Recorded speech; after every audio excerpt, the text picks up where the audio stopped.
And we're live. Welcome back to the Loopcast. It's Tom, Erica, and Josh. Great to be back with you guys. No shortage of news going on. Some of it somewhat morbid. We had the sudden and unexpected passing of Lindsey Graham, died at age 71. We have status update potentially on Mitch McConnell. I started that ball. I'm not sure exactly I'm where the going ball to try. is at this I'm going to point. do my best. I started it last show and we're continuing. So we got a lot of Hill craziness. The National Defense Authorization Act sparked a lot of headlines as well. I believe the bill's now put in cloture. There's a lot of fun technical terms that I'm sure policy wonks and Hill people really care about. That's why Josh is here.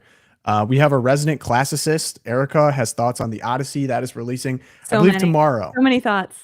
You have a date planned with your husband for him to nap in a comfortable chair and you to watch a 3-hour film.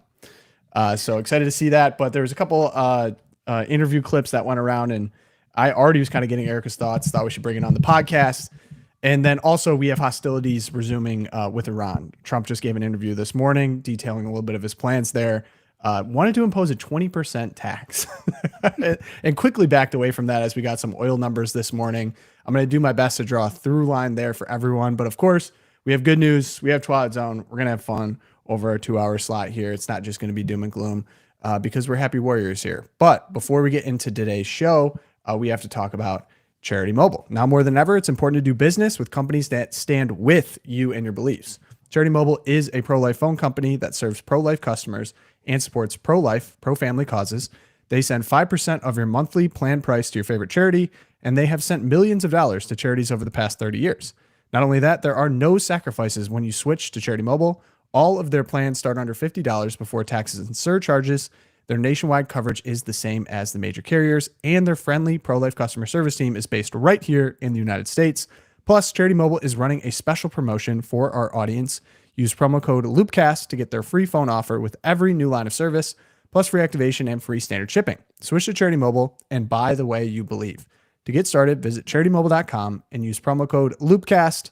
That's CharityMobile.com, promo code LOOPcast. And Erica, you have someone to tell us about as well. I do, named after one of my favorite saints of all time, hands down, St. Joseph Partners. Every day, millions of Americans are working hard to build a future for their families. They're saving for retirement, investing for tomorrow, and trying to make wise financial decisions. But with rising costs, growing government debt, and economic uncertainty, many are asking an important question. Am I building a foundation that will last?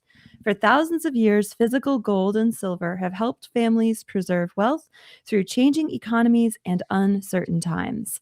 Today, many people choose precious metals as part of a diversified long-term strategy to help protect what they're building. At St. Joseph Partners, they're one of America's few openly Catholic precious metals firms. We believe faith should guide every aspect of our work, which is why we're committed to serving families with integrity, transparency, and faithful stewardship.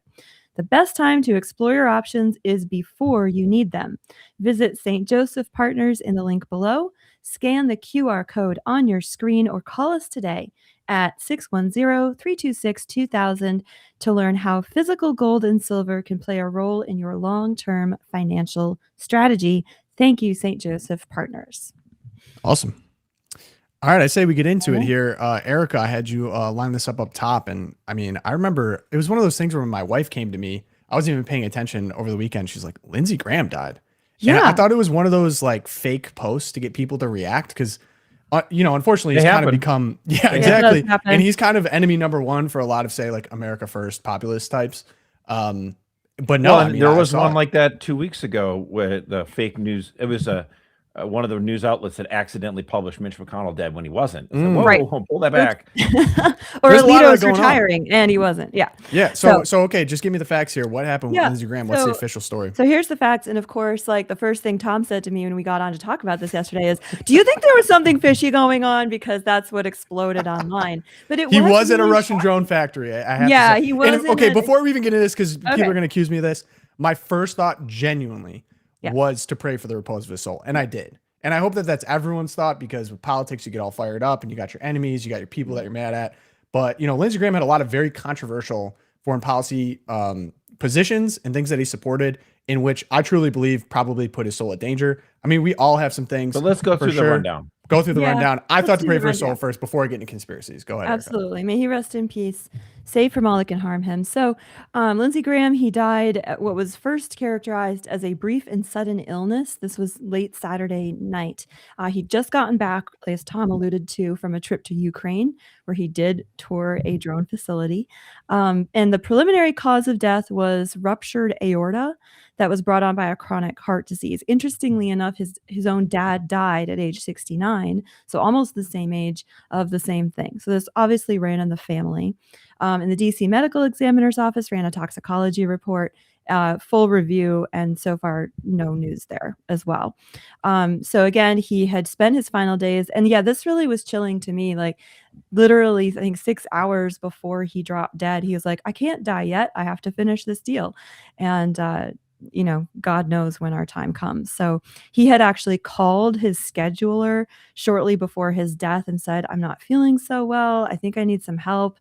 Scheduler's like, "Have you called 911?" And Lindsey Graham apparently said, "No, that's why I called you." So the scheduler called 911, and by the time they arrived, he had passed. So yes, always with the case of sudden death, pray for the repose of the soul. No evidence that anything funny was going on. Sorry, Tom. So I think that the big controversy then was, other than the reactions online, which were, some of them were absolutely disgusting. Like Anna Kasparian is like, "Yay, 3 cheers," and you're like, "Come on, that's just not." Ben Shapiro parlayed his death into an ad. I mean, like, it's really crazy. Some of the people were immediately like, Lindsey Graham was a better Republican or conservative than Thomas Massey immediately, like within 24 hours. So all sides. Everyone's of like, wait a minute. died. People online do weird things. Yeah, Exactly. right. Whoa. Exactly. It was Film crazy. that alive. Talking heads are bizarre. Yeah, I know. Ask me how I am one. But so the question then became, what does this do to the balance in the Senate? Everyone knows that the Senate, our majority there, is super slim and fragile. And I think between Mitch McConnell's disappearance, quote unquote, I'll get to that in a minute, and the sudden death of Lindsey Graham, that fragility just sort of, hit everyone in the face. Not that we weren't thinking about it before. But under the 17th Amendment and South Carolina state law, the governor who's a Republican, Governor Henry McMaster, he went ahead and he gets to appoint a temporary replacement. And now Lindsey Graham was up for re-election anyway in November. He was probably going to take it home. Like, he's totally a political endorsed by Trump. Yeah, it wasn't like this seat was up for grabs anyway. But they went ahead and with Trump support and Senator Tim Scott's endorsement, they put in Lindsey Graham's sister, his much younger, I think 13 years younger, Darlene Graham Nordone. And so she was sworn in yesterday. We have a little footage there if you want to play it. No sound. So she was sworn in yesterday, and she will, sit in for her brother, going forward. And she'll fill out the rest of the term, which will expire on January 3rd. And then the new senator will be sworn in at that time, because the election this November will be for 6 years. The thing is, the funny about this is that people online get all crazy about this. Like, what do you mean his sister? Like, that's not the way it goes. Defend the Constitution of the... Sorry. No sound there. And also how old's Chuck Grassley? He's in his 90s, dude. Oh my gosh. I mean, I know. Let's just point out that dying at 71, that's like young whippersnapper. Young whippersnapper in the Senate. Man. Okay, how about this? Lindsey Graham succeeded a senator who had ran for president in 1948. Oh my gosh. Ooh. The person who occupied the seat that Whoa. Lindsey Graham had replaced was none other than the legendary Strom Thurmond, who ran as a Dixiecrat in 1948, upset that Harry Truman was too pro civil rights. And then Strom Thurmond served in the Senate from like 1952 till his death. He was 100 years old as a senator. Age limits now. We need to do this now. Okay. So just to give you an idea, Lindsey Graham and Strom Thurmond have been in this seat for 75 years combined, which Lindsey wasn't even that much since 2002 compared to the other guy. Compared to Strom, yeah. That's crazy. So, okay, wait. So you're saying you don't have, because immediately the debates began about his sister being appointed. You don't have any issue with his sister being put in the position? I do not. First of all, number one, having her being in there in a temporary position, and she's unlikely to be able to convince a bunch of voters that she's wanting to, the office for 6 years. So what are the chances that she's going to do horrendous damage, especially going against her brother and her brother's legacy?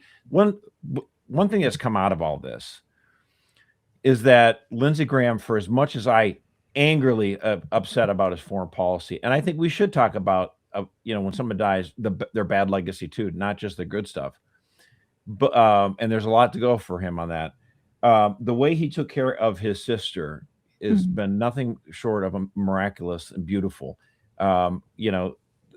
Lindsey and Darlene lost their mother and father within 12 months of each other. She was a teenager. He was in college, 13, yeah. 20s. I and think. what he did is he raised her as a parent, not just an older brother. He legally adopted her, right? Yeah. That's right. He poor area. He joins the Air Force, adopts her legally so that he can provide healthcare benefits and all this other kind of stuff towards her. Took care of her.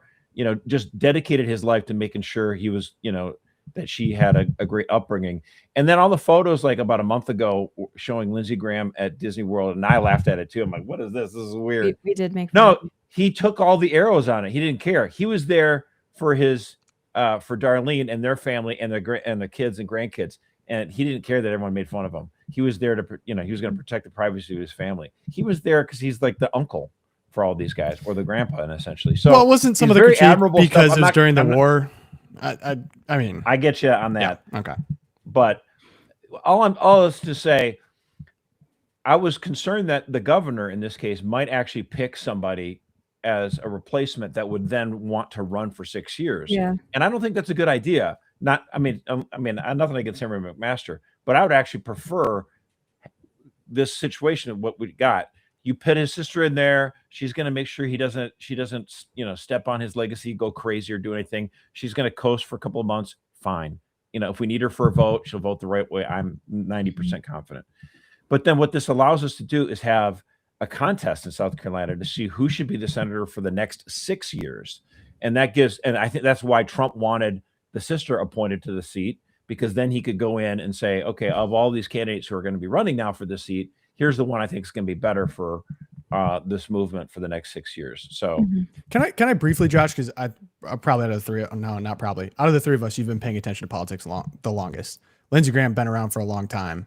I believe I was doing a little bit of research on him because he's been around for so long. Very anti-Trump, huckster, con artists, all that started off that way. Very anti-Tea Party as well, actually. Very much despised the Tea Party movement.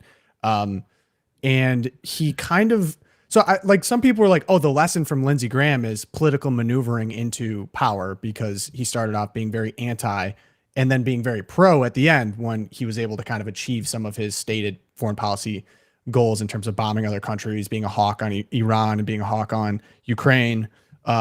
So what's the legacy to you? You've been paying attention the longest. You've seen the movements. Yeah. I'll just leave it at that. So he's like a senator that we were used to getting in the 60s, 70s, 80s, and even into the 90s.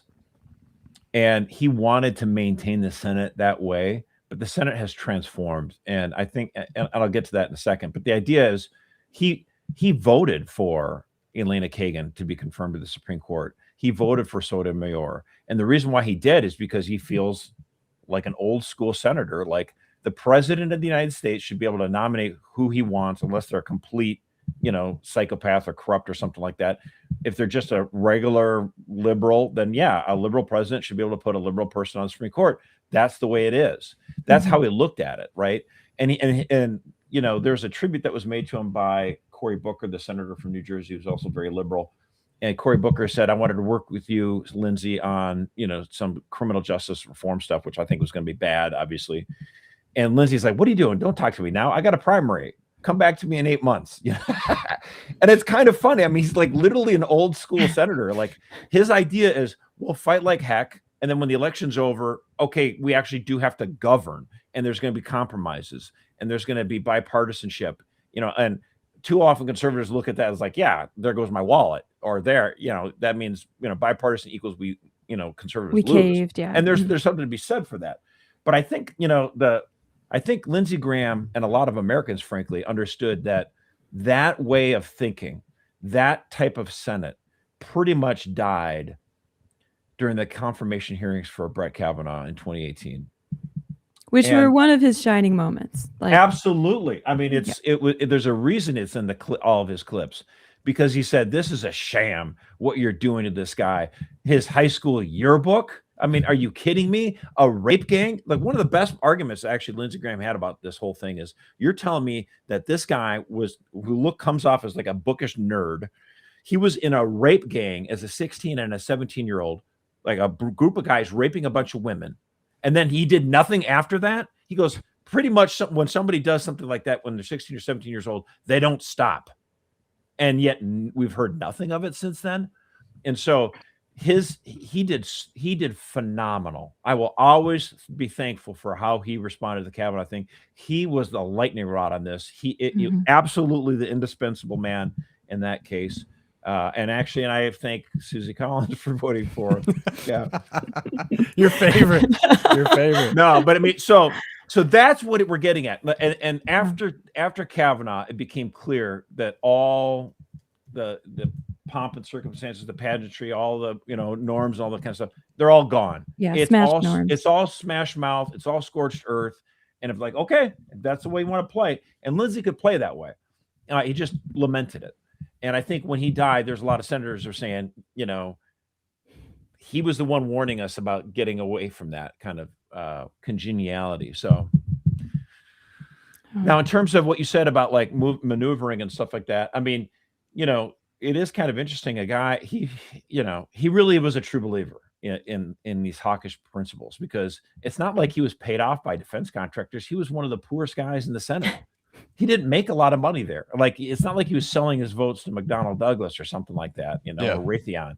Or trading on insider information. Although funny, so I don't think this actually goes against your point, but he did receive a ton of money in his primary re-election races, and they supported his campaigns. They supported the campaigns, but in terms of personal wealth, you're right. He was not enriching himself. It appears.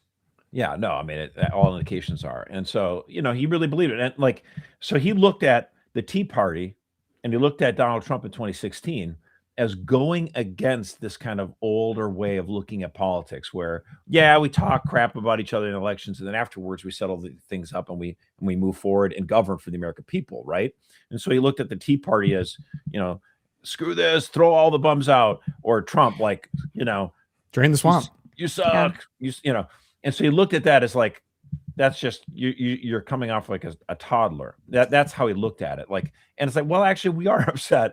And frankly, the point I've made is that conservatives were sick and tired of asymmetrical warfare, because it's like, Lindsey, you may have been, it may have taken you to 2018 Kavanaugh hearings for you to realize and open your eyes and see what was going on. But some of us saw this 10, 15 years earlier. Like, we remember the Bork hearings. We remember Clarence Thomas. We remember this stuff. Like, I'm glad at the third time was the charm, I guess. And you woke up and realized that these guys are coming for our throats. So would you predict that brand of senator is now gone forever? There will not be another post 2018. There's not going to be another kind of congenial, we're all going to have fun, older.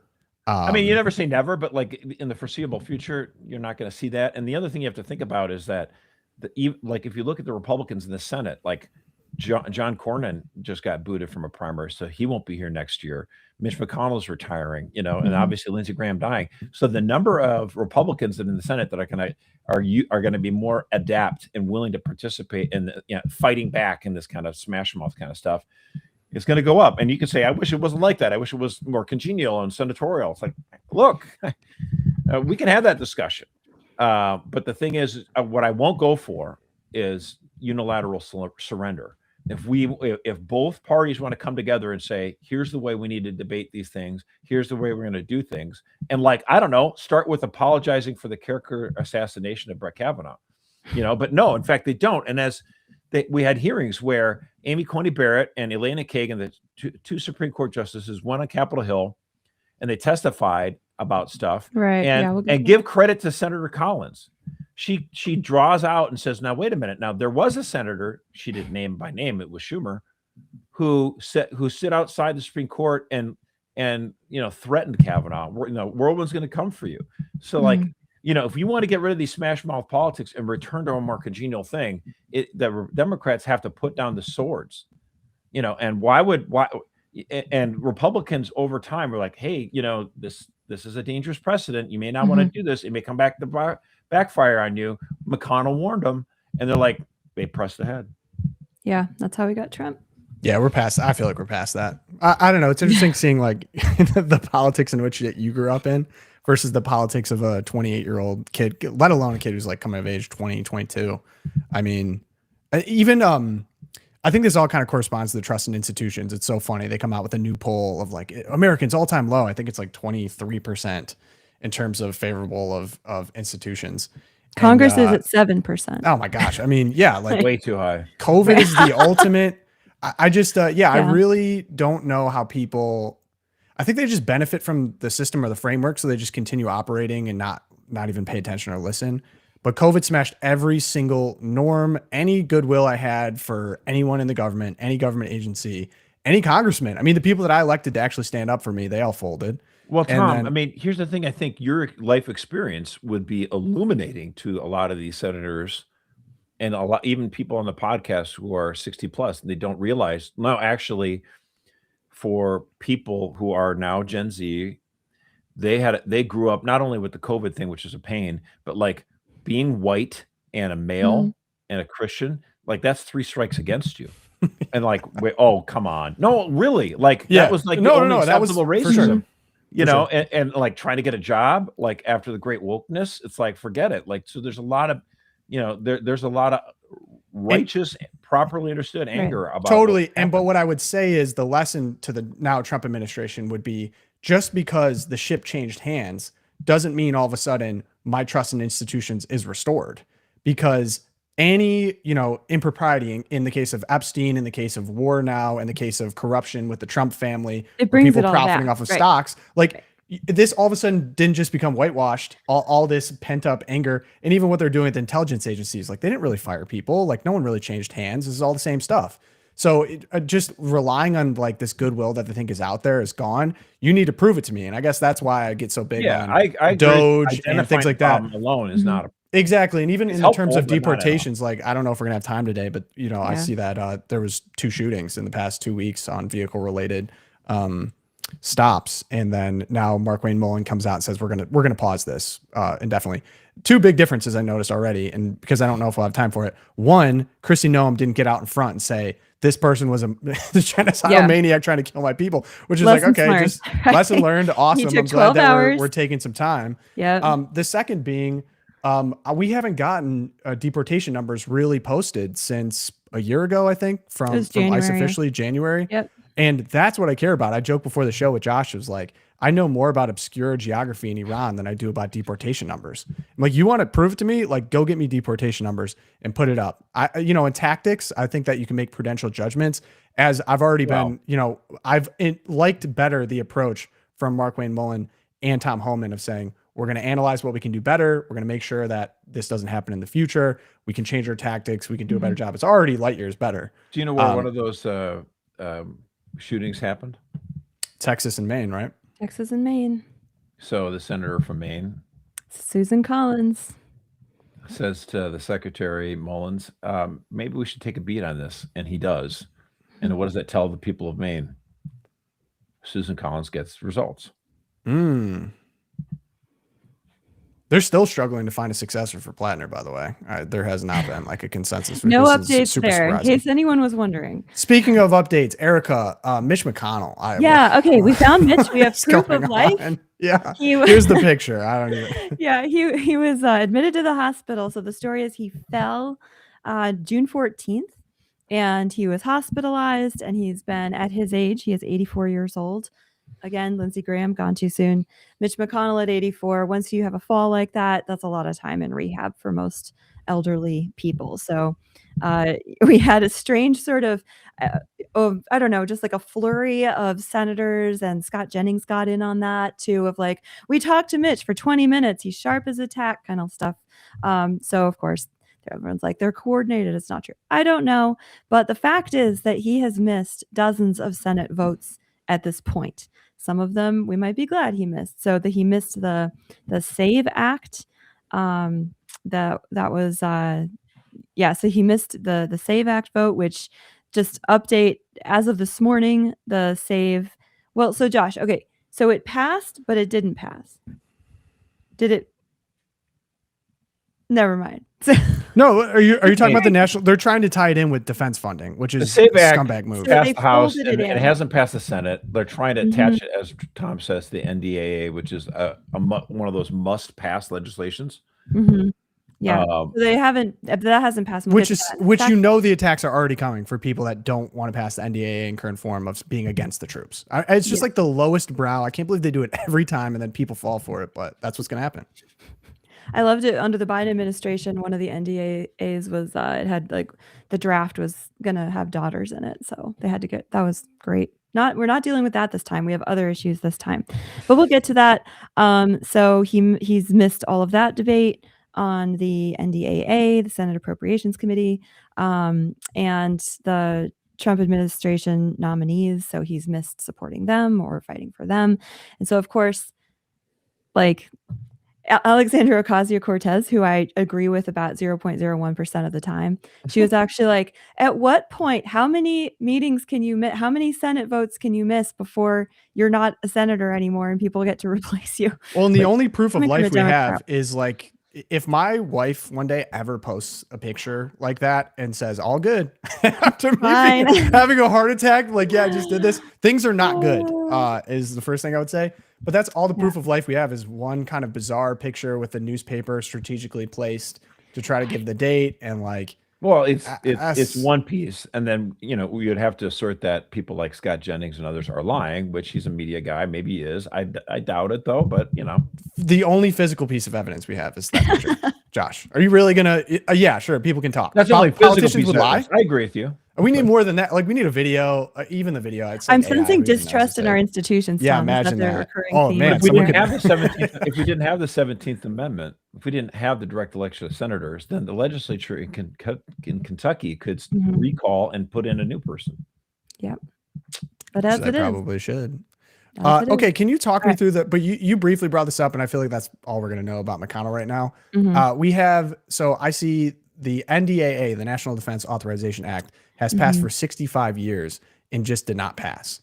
We get the Zeal News article. Yeah, I believe it's going to go to cloture. Like, I don't even understand how this works. Josh, if you could just give the simplest possible explanation for what is going on in terms of funding our military. Seems kind of vital at this time.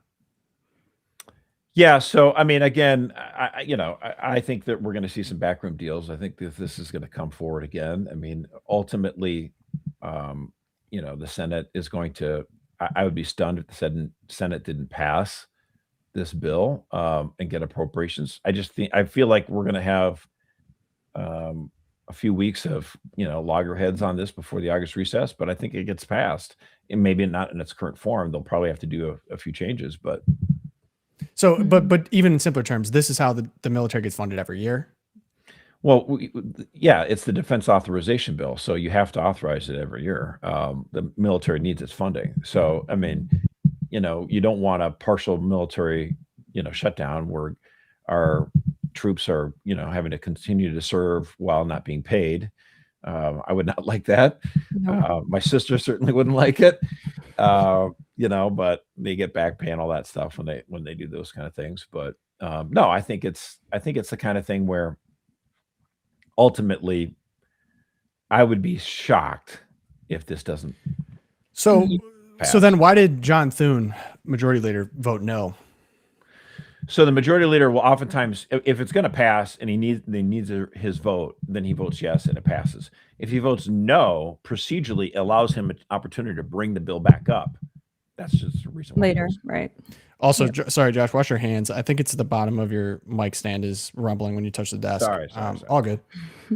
So you decided not to. I know there's a lot of critics, like, especially, Section 224 is a huge sticking point. For Yeah, many people. so I got text about this from my anti-Semitic white dads chat group that I am somehow a part of in my text group.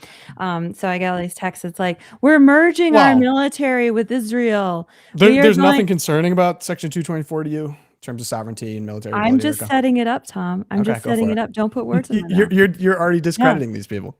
No. So no, but that's just who they are. They're totally proud about it. So I was being an accurate journalist.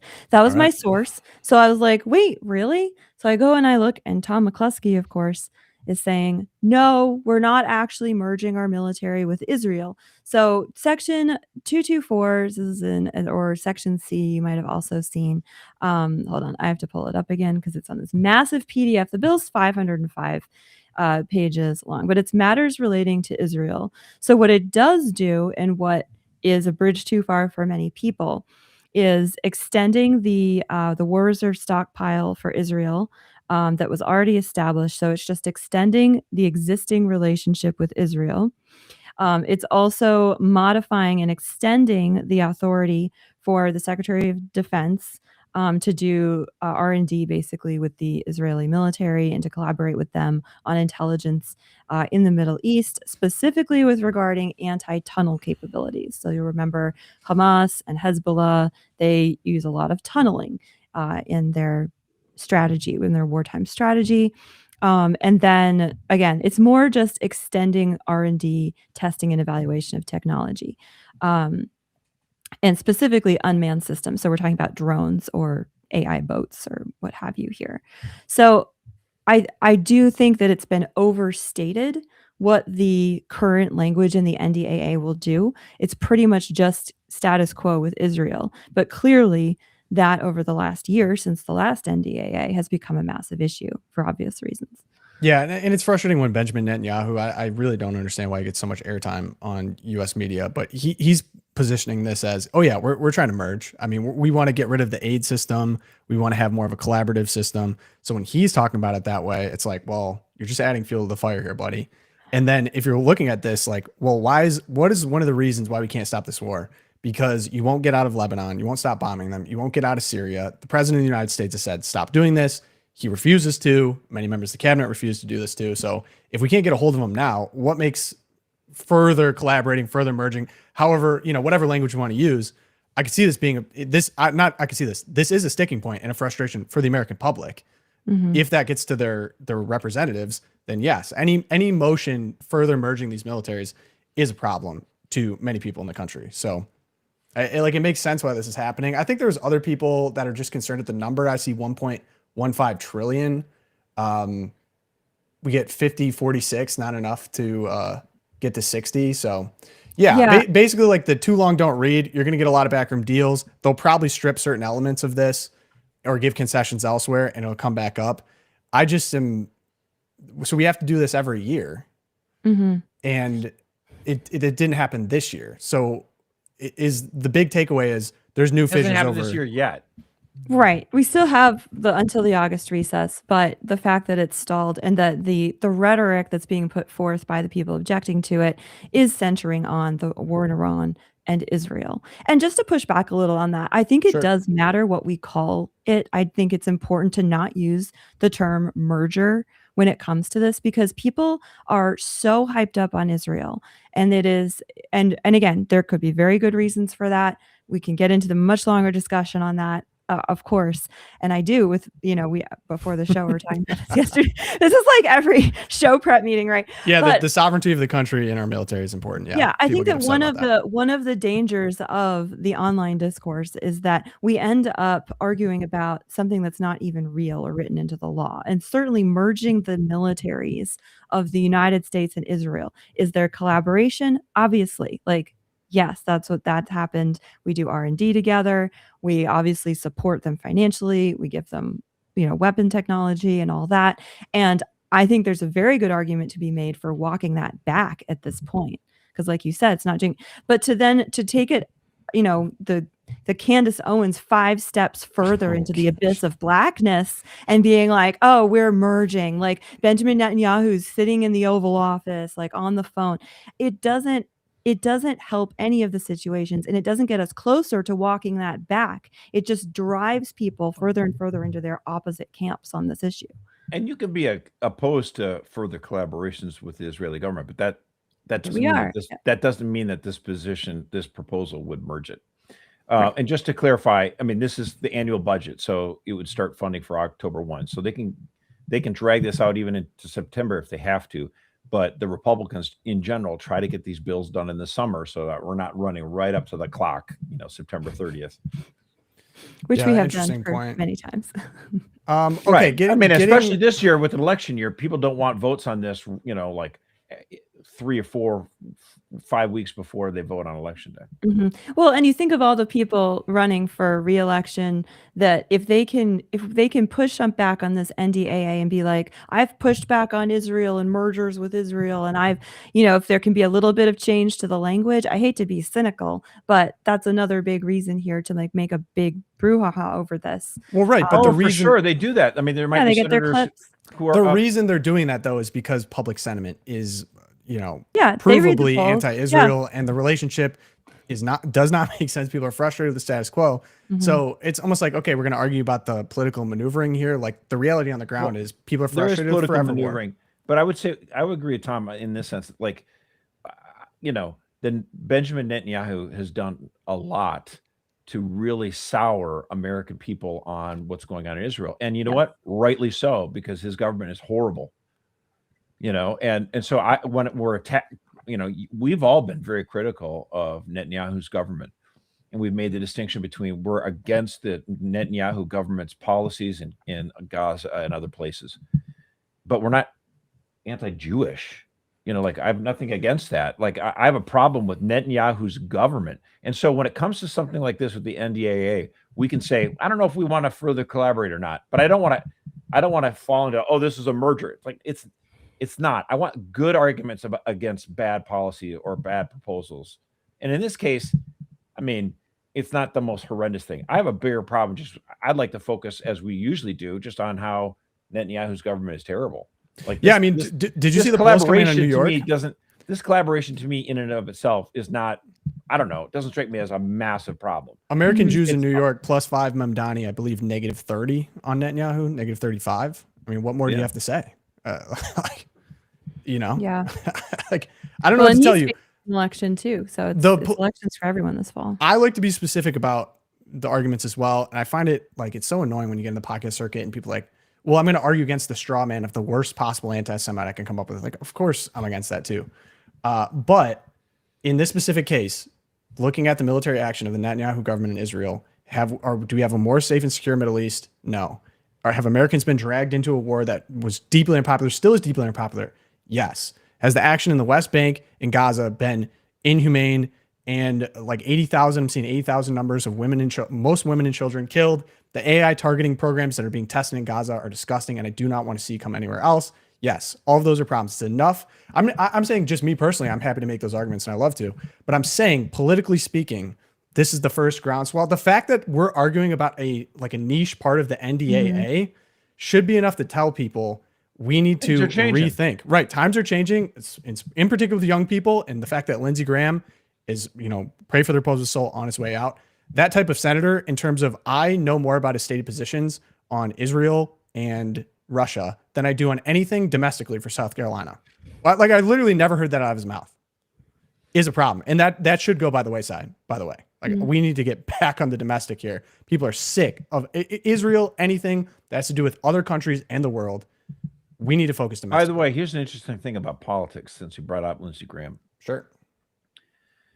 One of the things that his office was phenomenal at is constituent services.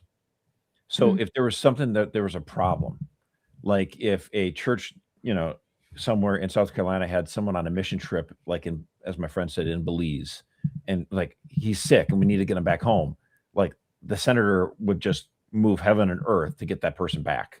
You know what I mean? Like, so those kind of things, those are important parts of politics and make it work. And when we have these discussions about what should be the right policy, in foreign policy, Israel, whatever, or domestic, how should we, taxes, school choice, that kind of stuff, we have to remember that politics also is where kind of like the rubber hits the road, and where people go, wait a minute now, I just got fired from my position. I need someone in the government to, make sure that this isn't discrimination.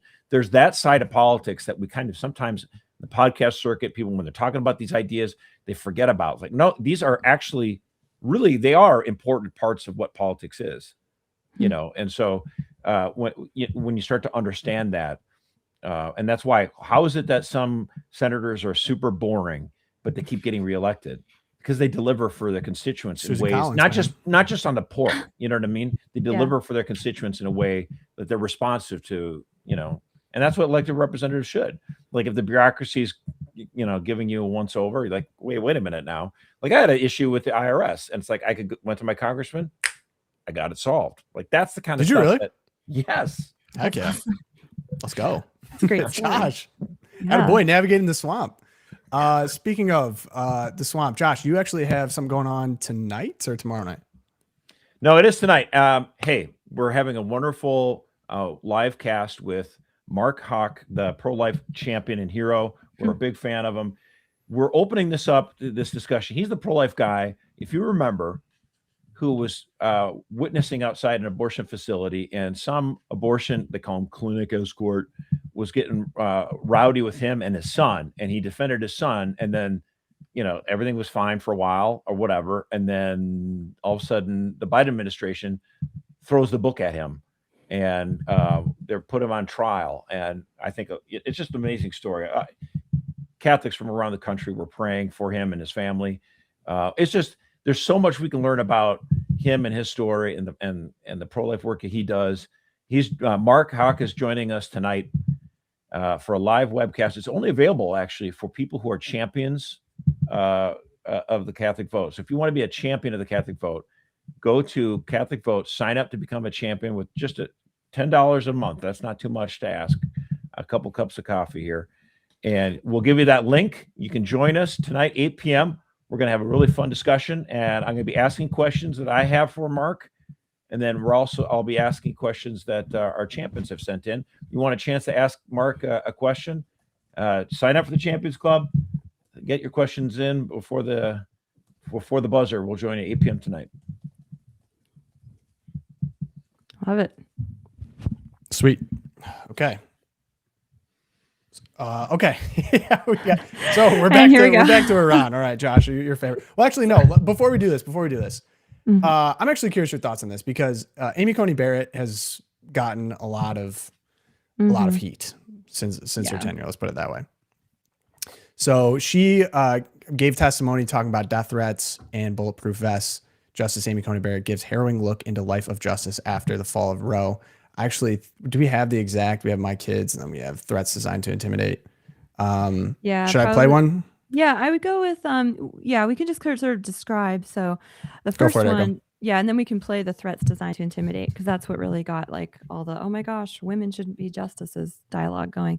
But so just to set it up, Amy Coney Barrett and Elena Kagan, actually, they appeared in front of the Appropriations Subcommittee because the court is seeking an additional 10%, a 10% increase on their budget, primarily for security enhancements, both in their homes and also protection details to follow them around. And so they were giving testimony about the increase in threats against the justices. Back in last year in 2025, there was a 25% increase, and they're projected to increase another 38% this year, 2026. And if you'll remember, the threats really took off following the Dobbs leak. And before, that's where, during, and after. Right? Before, during, and after the whole Dobbs decision, and it continues to this day. But Amy Coney Barrett described in very personal terms that, she came home from a security briefing, and they had given, after the Dobbs leak at the end of May in 22, and they'd given her a bulletproof vest. She got home, she throws it on the bed, and her 12-year-old son walked into the room and was like, "What's that? And why do you need it?" And so she said, I was surprised, maybe I shouldn't have been surprised, that serving in this office would require me to wear and have an explanation for wearing this for my children. And it was moving. The threats are very real. Obviously, the threats against Justice Kavanaugh actually came to pass when the man appeared outside his house. He'd been doxxed. He was carrying zip ties and knives and I believe a gun. That man is currently serving 9 years in prison. Yeah. So this has been a very real issue and struggle for them. But here's where one of her responses sort of took off. You can roll that tape. these security cases and the threats and things like that, do you believe that they're intentionally designed to intimidate you, to alter or change the opinions of the court?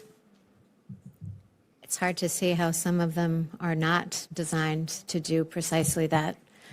I think they're designed to intimidate or designed maybe to punish after decisions, that the person sending the threat didn't like, as a warning not to do it in the future. It's hard to interpret, particularly those anonymous deliveries that are sent in the name of Judge Salas's murdered son, as anything other than an attempt to intimidate and influence decisions. So the response online to a lot of this, the criticisms have been, if you can't lump it, you should leave, right? There's people have thrown up side-by-side videos of Clarence Thomas saying, I would rather die than withdraw my nomination. And then Amy Coney Barrett saying, I have feared for my life, right? And they're like, wow, you clearly don't have the stamina, what it takes. You might have addressed this, Erica. What was the purpose of this hearing? Yeah, so the court is seeking additional funding, and of course that comes from Congress. So they were doing. Gotcha. They were at so the she was appropriate asked to committee come forward, basically to be like, "These are all the threats. I'm scared, so we can get more." Yeah, I mean they feeling chose her and scared. Kagan to Right. both. Yeah, different justices will testify before Congress. It's not always the same ones, but yeah, this time it was Kagan and Barrett. Yeah. So does this move you, Josh? Well, I mean, I think the online response to this is, again, people are just frustrated because she didn't vote for citizenship on the citizenship case. Birthright citizenship, yeah. Right. So they're disappointed in her. And there's a few other cases where she hasn't voted the way that they wanted to. So therefore, some conservatives put her in the I'm disappointed, she's a disappointment camp. And I would just say that she is a conservative justice, moderately conservative, let's say, as opposed to Alito and Clarence Thomas, who are solidly conservative.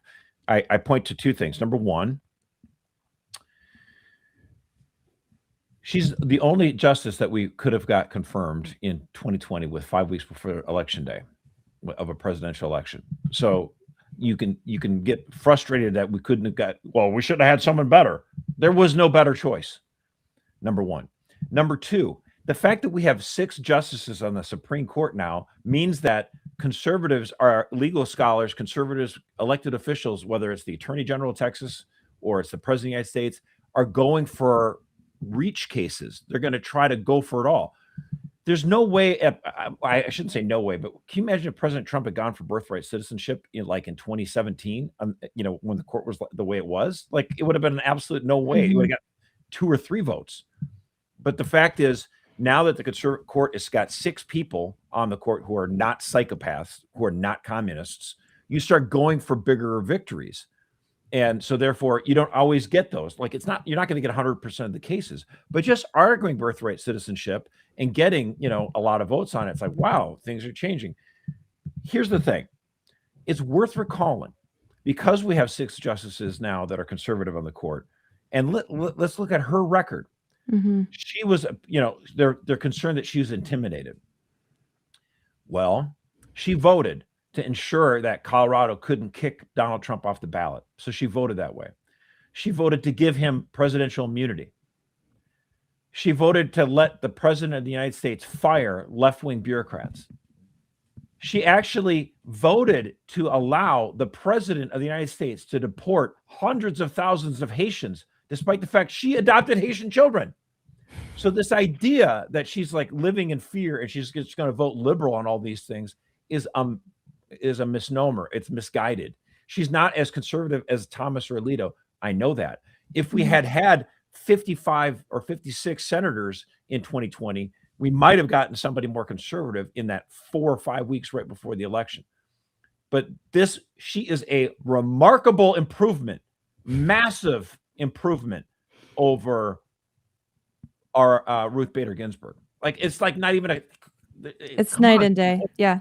All right. Can I also wait? Severino- Also, before you get into Carrie Severino, can I also just say, wow, Josh being pragmatic. Surprise, surprise.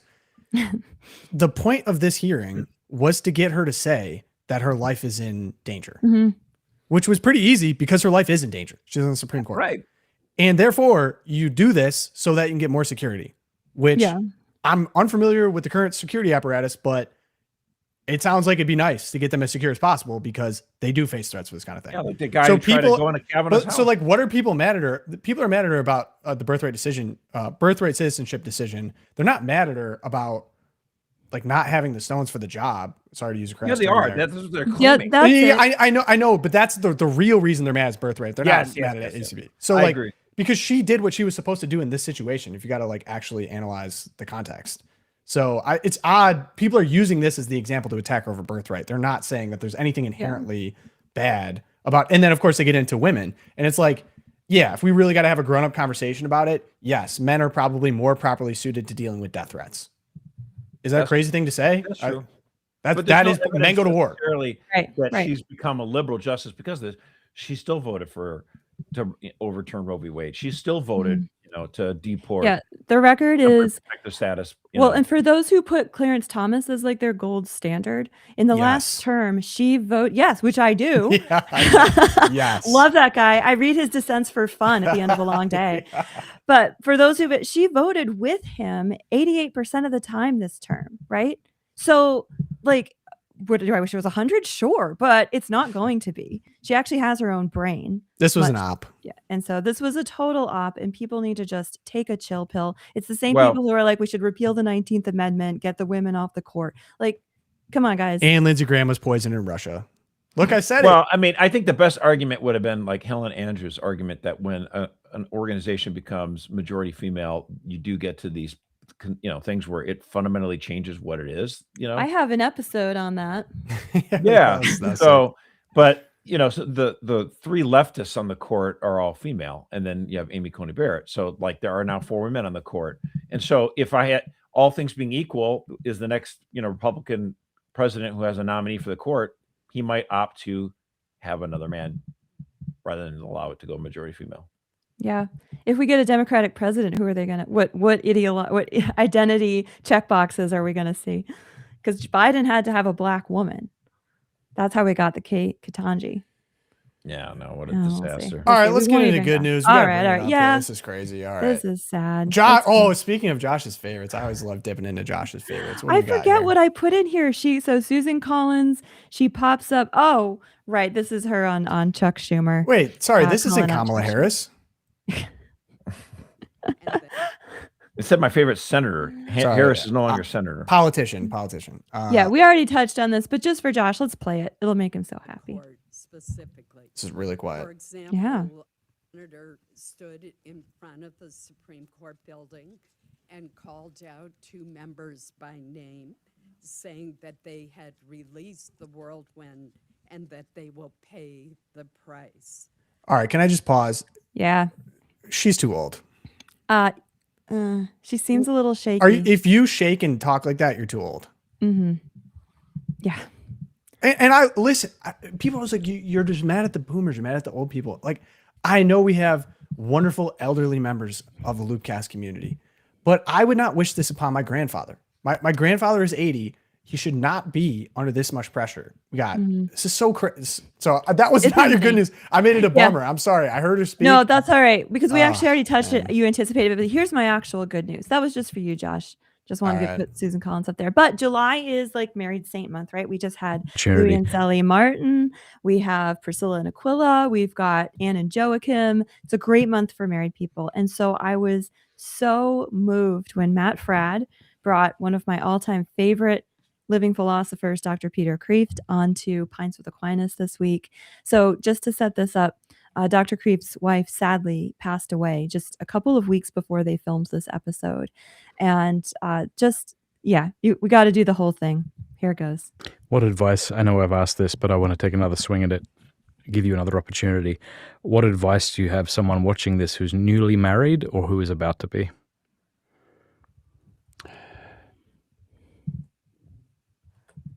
Do you think that when you are very old and your wife is very old and ugly and wrinkled and fat and not very bright or even nasty, that you will still find her beautiful? If so, marry her. The last view I had of my wife in the nursing home, about an hour after she died, I fell in love with her again. Here is a wasted, emaciated, wrinkled, suffering body. It's as beautiful as a crucifix.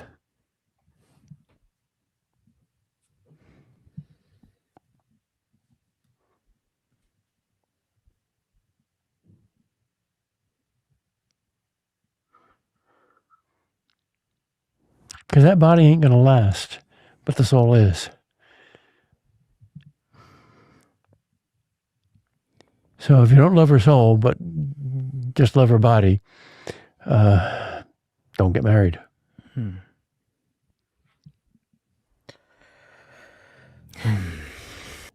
A giant of a man. Yeah, giant of a man. Did he go to the Josh Mercer School of Landing the Plane?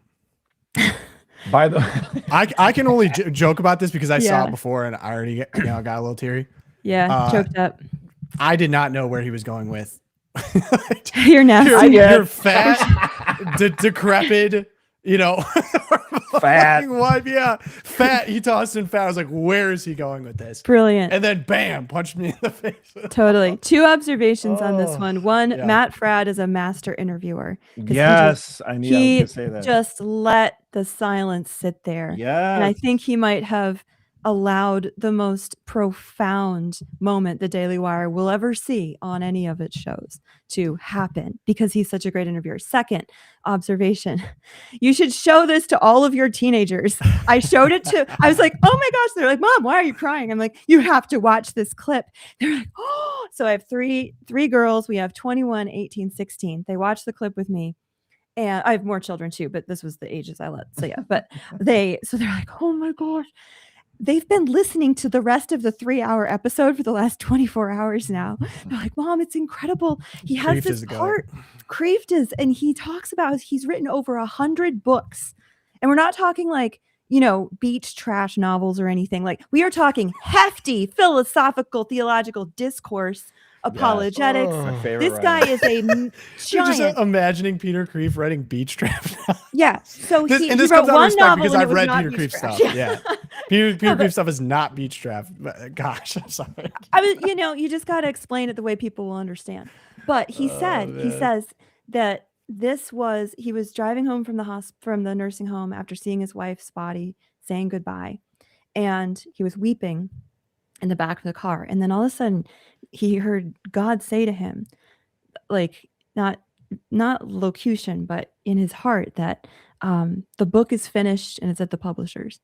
And he knows what that feels like. And he's like, we finished the book. We finished the greatest book I ever wrote in my life. And he's like, and then I started laughing. And I laughed. People would have thought I was crazy or having sex in the back of this car because I couldn't stop laughing. And that's how most of the interview goes. So I am sending you all to the Daily Wire. I am sending you all to Pints with Aquinas. You have to watch all 3 hours of this interview. Oh, man. Wow. That's my good news. Yeah, that one was like one of the rare clips you see on social media where everyone collectively pauses like, what do you even say to that? I mean, it just punches you in the face, stops you in the tracks. Oh, man. Great call. And I was mad because we were putting the show together. I was like, Erica, you already stole this, didn't you? You're like, oh, yeah, I that's stole mine. it. As soon as I saw it, I'm like, that's mine. Yep. All right, Josh, what do you got? Well, I mean, Erica brought up a clip on the last things. I'm going to be much more down to earth and practical. Sorry. Shock. So how the show works. all the people with the doom and gloom. Yeah. Guys, we have a race on our hands. First of all, President Trump's approval rating has ticked up about 2 points to 45%. Good for him. A Morning Consult poll came out. They do this generic congressional vote. Would you vote for the Republican or would you vote for the Democrat for the congressional race in November? The Democrats 3 weeks ago were up by 8 points. But the Morning Consult poll just released a few days ago, their Democrats were only up by 3. Whoa. Then in the last 2 days, Harvard Harris poll and a RMG research poll each had Democrats only up by 2.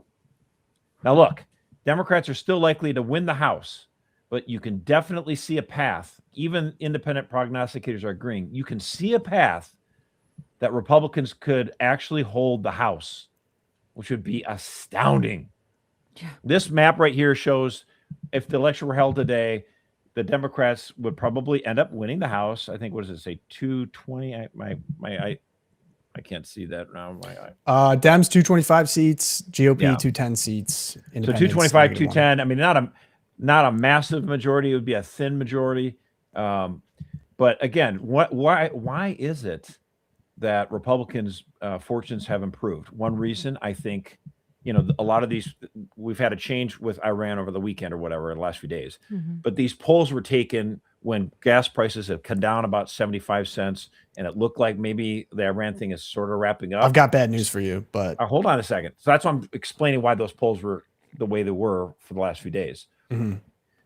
And also, I think, again, the economy is kind of getting its footing maybe a little bit. We'll see. But it's also the case where you have Democrats like Paige Cagnati. She's running for the House of Representatives in Pennsylvania's 8th district. She referred to America as stolen land. Like, this is a seat that Democrats need to flip if they want to have the majority. And they're fielding some of these candidates are just crazy. So she's not a full DSA, but she's definitely flirting with that.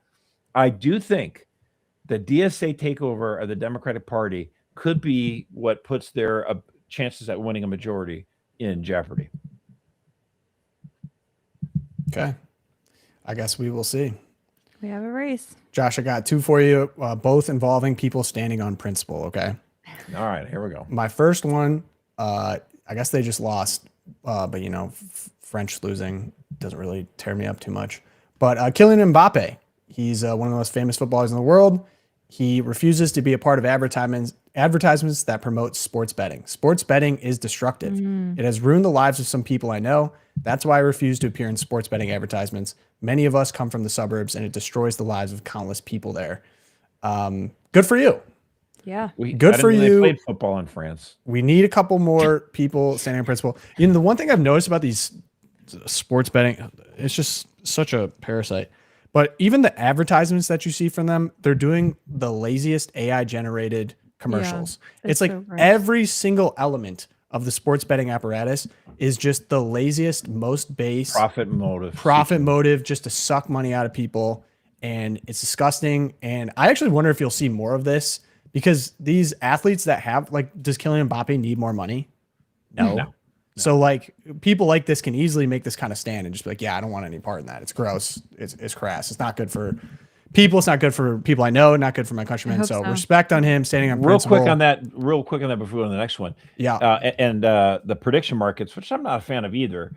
There's attempts by legislatures to crack down on prediction markets because, by who? By the gamblers. The gamblers don't want the prediction markets because it's actually a prediction market where you can win or you can lose, but it's not totally rigged against the house like it is for gambling. So well, keep your eyes on that. Not as much. Okay, I don't know, because part of that is they're making the argument they're kind of different so they can get more favorable legislation. But I think 80% of the traffic on these prediction market sites are on sports betting, quote unquote. I understand that. So they see it as a competition. Yeah, that's exactly what they see it as. Yeah, right. I don't like. I'm not a. You could say let's get rid of all of it. I'd be more than happy with that. But I think my approach would be similar to, if we want to meet people halfway, like just restrain it to casinos. Just say you have to go to Vegas, you have to go wherever. You have to be in person. You have to be in person. Yeah. Like it's people should not have crack in their pocket at all times. Like I would actually love to, do away with it, whatever, create a black market, go be my guest. I would much rather have that than the ubiquitous.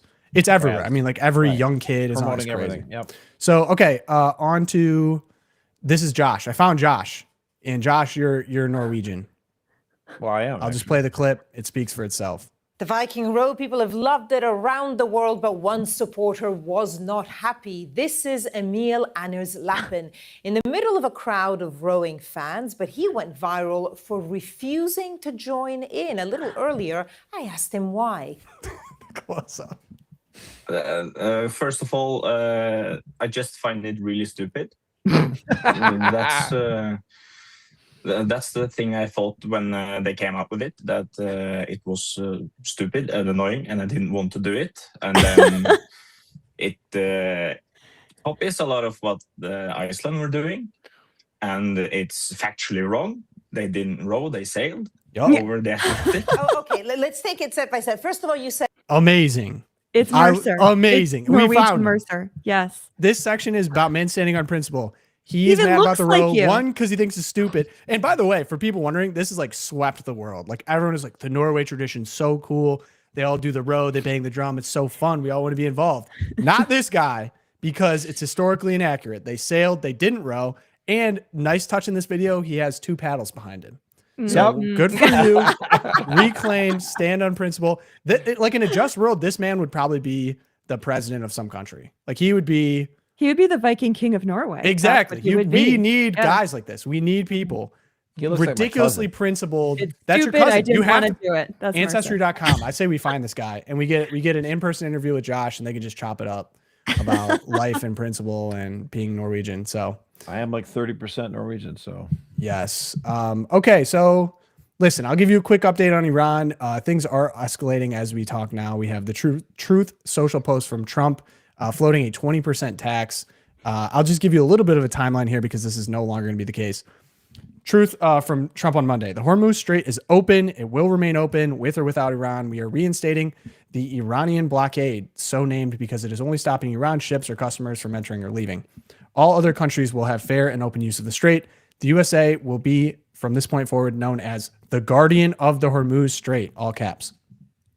But as such, and as a matter of fairness, all caps, will be reinstated at the rate of 20% on all cargo shipped for any and all costs necessary to do the job of providing safety and security to this very volatile section of the world. The process and formation will begin immediately. Thank you for your attention to this matter, President Donald J. Trump. Now that's interesting because we spent a lot of breath and ink saying that tolls were unjust and not fair, and then we're rationing it up to 20. And then we have been bombing. The United States is bombing Iran since the start of this week. We get a question given by Kaylin Collins on the constant bombing. Here it is. Do you think a deal is still possible? You think they'll return to that? Yeah, I think a deal is possible. Sure, I do. But Mr. President, you noted the United States is bombing Iran again. I mean, you've been bombing Iran for months now. Is this just the new normal for the American people? Well, we're in Vietnam for 19 years. We're here for 4 months. So I think we've done a lot. We've knocked out their Navy in a period of 1 month. We knocked out their Air Force. Their Air Force is non-existent. We knocked out most of their missiles, most of their drones. We knocked out their drone manufacturing capability, about 92%. Their missile capability for manufacturing, we knocked out 89%.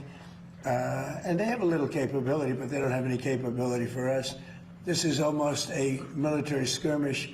Now, with all of that being said, you have to get people that want to make something. We had a deal with them 2 days ago, and then they said, oh, we can't make that deal. We have to negotiate it further. And this is what they've done for 47 years. The difference is nobody negotiated like. Yeah. And Josh, you giggled at the Vietnam line. Well, I mean, again, I think he is providing perspective. First of all, we don't have land troops there, number one. And number two, it is 4 months as opposed to a longer engagement. Vietnam was interesting that he pulled that. Like Afghanistan was right there. It's like 19 years. Yeah. That's kind of what makes me laugh. I mean, like, oh, yeah, Vietnam, interesting Nixon choice on of the brain, words. We get a response from Iran after the toll. POTUS is absolutely right. Whoever provides secure and safe passage of commercial vessels through the Strait of Hormuz will be compensated for the service. Iran has always been the guardian of the strait and will remain so forever. 20% is, of course, too much. We will be fair. We got the latest from CENTCOM. Since reinstarting the naval blockade against the Iranian port 17 hours ago, U.S. forces have redirected 2 commercial vessels attempting to run the blockade. The U.S. military remains vigilant and prepared to ensure full compliance. Another interesting thing from CENTCOM, we have the use of, it was talked about during the rescue of 2 service members down, but we are now using these one-way attack surface drones, as they're being called. Yeah, this is the first time we've ever used them. First time ever used. We got some unclassified footage of a boat ramming into a port and blowing it up autonomously. So we are seemingly adjusting to the new style of warfare. We also get President Trump notifying Congress of the resumption of U.S. military activities against Iran on July 10th under the War Powers Resolution. So it seems all signs pointing back towards hostilities. A little bit of a wrap on what Iran has responded. These have all been confirmed by Reuters, and then I'll play some unconfirmed, but Iran is saying that they did. Missile and drone strike attacks against U.S.-linked targets in Kuwait and Bahrain. Kuwait publicly reported engaging in Iranian attack drones, while missile alerts sounded in Bahrain. U.S. Central Command said Iran launched dozens of missiles and drones toward neighboring Gulf states. Attacks on commercial shipping in and around the Strait of Hormuz. Multiple tankers were struck or came under attack, including vessels traveling through routes near Oman. Cruise missile attack against a U.S. naval vessel. Iran's military announced that it had targeted what it called a hostile American vessel with cruise missiles. Reuters reported the launch claim, although the extent of damage has not been independently established. And then drone attacks against U.S. military facilities or equipment in Kuwait.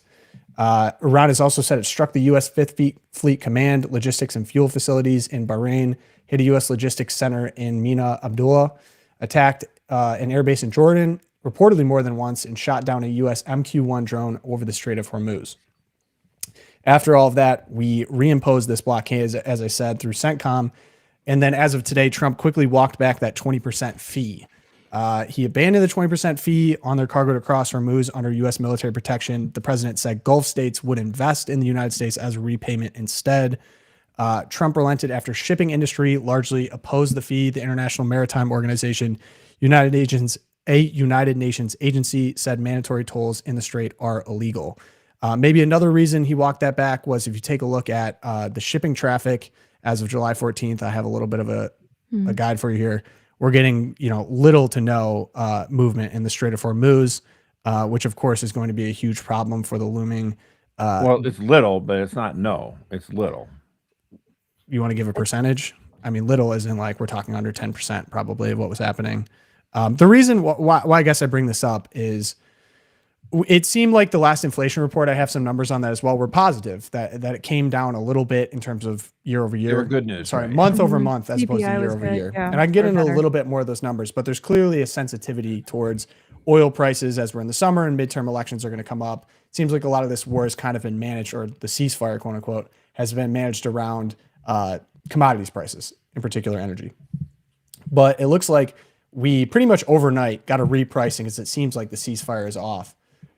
We're getting warnings of oil popping. So oil popped to a 1 month high. I believe it was in the $80 a barrel range. And we're getting Goldman Sachs warning of a rise back over $100 a barrel. This is after Iran hit those 2 UAE oil tankers. And now Tehran is threatening to halt all Mideast energy exports after we get this blockade reimposed. So as of recently, gas ticked back down, but is back up to a national average of $3.89 a gallon for regular. Diesel is pushing back towards $5 a gallon. I've definitely seen diesel over $5 in a couple areas around me. And it looks like Iran is kind of expanding by, I think they were trying to land in Oman and are also now attacking a new Gulf. So they're trying to attack end arounds from getting around the Strait of Hormuz. So it's pretty clear that energy is going to be the main source of attack here. So that's kind of where we stand as of now. Trump gave a press conference, or I guess an interview with Fox News this morning, basically getting back to the tough talk. Like, we're going to start bombing energy infrastructure. We're going to start bombing bridges, which of course are major escalations of what we have going on now. But it seems like in terms of the economy, probably going to start seeing some hurt in ways that we didn't before, because we've really drained our strategic oil reserve in a way to kind of take care of some pricing. And now we're kind of back to what looks like, full on war. Well, okay. So, but with regards to the price of what you mentioned, Sure. there was that adjustment upwards when the hostilities resumed, but it didn't continue escalating in that same trajectory. So, like, oil prices today are a little changed. In fact, actually, August delivery lost 18 cents. It's down underneath $80 now. September futures fell 57 cents to 84.18. So, we'll see where it goes. But it's like if that first uptick had continued that same trajectory, then you're starting to get concerns. But right now, it's kind of plateauing or whatever. And so we'll see what happens. But yeah, if I could mention, I was looking at the inflation report, and the big reason why consumer prices fell 0.4% in June was energy prices falling. They fell 5.7%. Gasoline down 9.7%, fuel oil down 9.2%, and electricity down 1%. Most of this was because there was a temporary ceasefire, or like I said, things were managed around there being some type of understanding between the United States and Iran, and that is now seemingly gone. Like, if you take the firing back and forth between the United States and Iran seriously over the last 3 days, and it doesn't seem to have a real end date as of now, we're not going to see that. Like even the Fed chair is basically like, we're concerned. This is not good enough for us right now. Even looking at like year over year, I know a lot of Americans have been feeling it, but we're talking month to month with those numbers. Year over year, gasoline's 26% more expensive than it was last year, which is why it feels like it, because it is. So a lot of work remained to do. I think good news in some respects in terms of food prices, grocery, restaurant prices, but all of this, unfortunately, really hinges upon how whether we can get some type of agreement, whether the United States can win control of the Strait of Hormuz to actually get oil flowing again. And that's the argument from the Warhawks right now, that our mistake was back in May, instead of going in and quote unquote finishing the job and taking Karg Island and establishing American dominance in the Strait and just taking over, that was where the mistake was, because it allowed Iran to, take back and like block it. And that's how we're in this quagmire here. So, I mean, the danger, of course, like I don't want to escalate the war. I don't want boots on the ground, but is it the case that at this point we've worked ourselves into this corner where we either do that and just own the strait, or we pull out and Iran takes back over the strait, and it's just, we've lost completely. So I think it's hard to see where there's a middle ground. And this was part of the warning that a lot of people gave when the MOU was announced, this like memorandum of understanding back in the early June or late May, that we were going to have all these negotiations and eventually there'd be this ceasefire after 45 days. And people were like, Iran doesn't negotiate. They don't have the same goals that we do. They're not going to honor agreements, which is what Trump is now complaining about every day. We get, we had an agreement for 2 hours and then they went ahead and broke the agreement and bombed this place or did this. And it's just over and over again. So I think the real anxiety here is that we're stuck with either we go in and actually physically take the geographical locations around the strait, which makes no sense. I sound like AOC. We take the ground, right? The territory, or we withdraw, or we stay in this sort of like back and forth forever. Well, sure feels back and forth forever. I would just say this, like, politicians, of course, will always try to give the best case scenario for their side and all the other kind of stuff. And so when it comes to anything what's going on with Iran, I just honestly, I look at the cost of a barrel of oil. And if it uptakes a little bit, that means people in Wall Street are like, okay, just going to kind of watch this. If it spikes, then they're like, okay, it's about to hit the fan, So that's, we saw the cost of the barrel go over $100, during this. At the beginning, Right, during this offensive. It's now about $80. So if it spikes back up to $100, then, I trust that as a better gauge. We're talking about people who are investing not just millions, but billions of dollars. And they know whether or not they can get the oil out of the strait or not. They know whether or not they can fulfill the demands of customers. So I look to that as a real indicator of whether or not how things are going to heat up, not any politician. So, yeah, I mean, show me the money. Show you money. It feels like this is going on forever. The reason I bring it up is because President Trump himself has restarted the war in terms of the war powers, has started striking again. Iran is now striking things again. So yes, I agree. I mean, they're doing stuff. The question is it like what it was in May or June? We'll see. Yeah. I would just say, look at the cost of a barrel of oil. That's a better estimate. Yeah. I mean, it's definitely prosecuted the war, or what is this? It's a war now, right? Or it was a skirmish or conflict, or it was a ceasefire or whatever. It's a war now. It's prosecuted this around oil markets. It's prosecuted around the economy. But yeah. And then this conversation is so annoying because you go back to, these were all the warnings of why you shouldn't do this. And here we are. So but we got to go somewhere, and we're faced with an escalation ladder that does not look appeasing. It would not be popular to the American people. Anyway, Erica, I want to talk about something more fun. We got to be fresh for modern audiences. We've talked a lot about this, but the Odyssey is coming out on Thursday.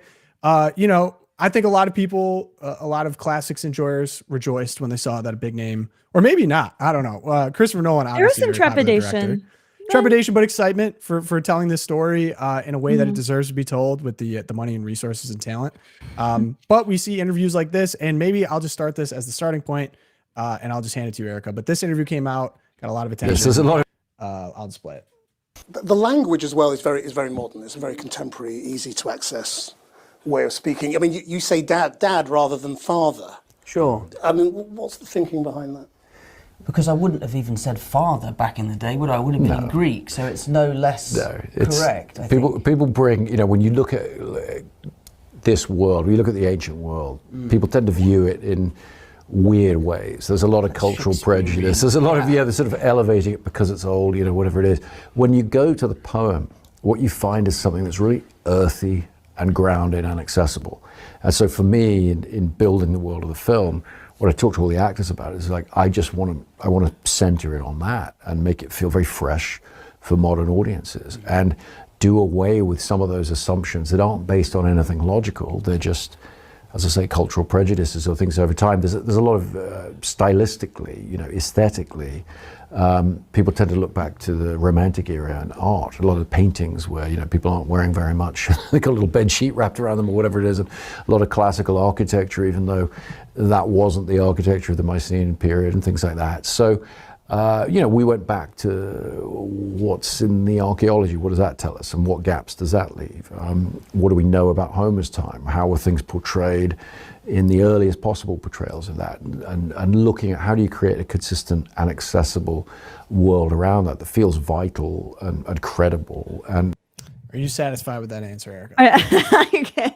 So, guys, I have to put this out there for the chat because you're my best friends.